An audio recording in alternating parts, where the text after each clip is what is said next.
Hi guys, today we are going to talk about limiting reactant. For understanding this concept better, we are going to do an example of building cars. For each car you need one body and four wheels, let's say. So if we have two bodies and 9 wheels, we are going to be able to build up only 2 complete cars.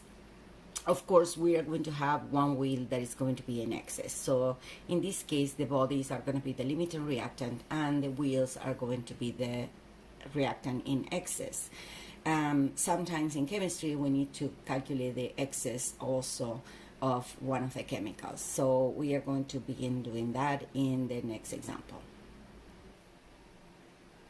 In our example, 6.9 grams of sodium reacts with 12.07 grams of chlorine, and we need to calculate which is the limiting reactant.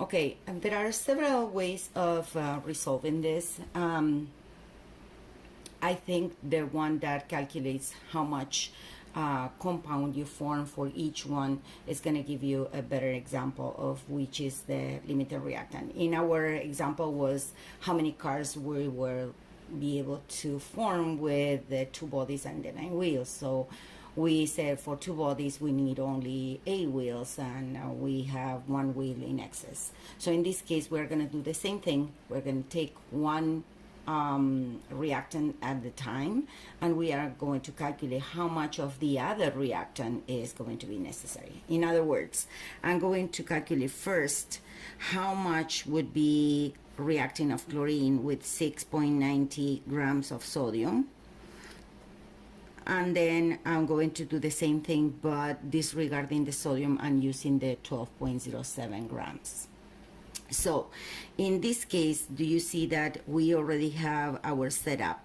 I can say that 46 grams of sodium are going to need 71 grams of chlorine gas. So 6.90 is going to require X.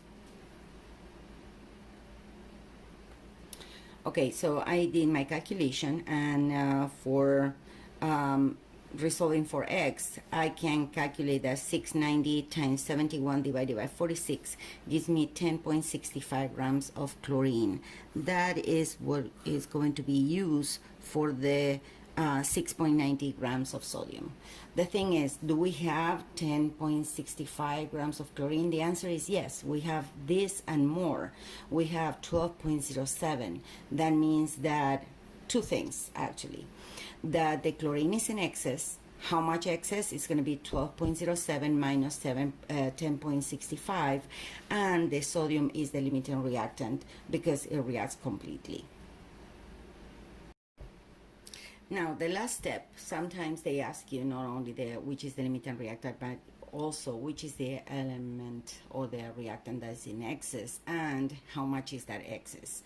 So we need to make these calculations. If we have 6.9 grams of sodium and 12.07 grams of chlorine, and we use for this one 6.90 grams of sodium, only 10.65 grams of chlorine, the sodium is going to be 0 grams at the end. And 12.07 minus 10.65, 10.65 is 1.42 grams of chlorine. That is going to be the excess. Okay, so the sodium limiting reactant